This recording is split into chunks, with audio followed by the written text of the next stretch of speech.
Ayan, dalawa ang ninyo namin. Pinakausap yan ni Princess.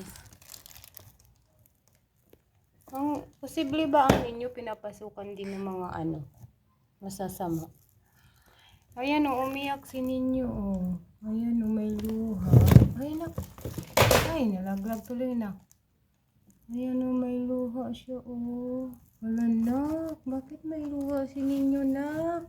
Huwag yan. Sus, kung ano-ano naman pinakukuha mo. Mamaya kakainin mo, ang dami tuloy nalaglag. Ayan o, tignan mo si ninyo o, may iyak. Na!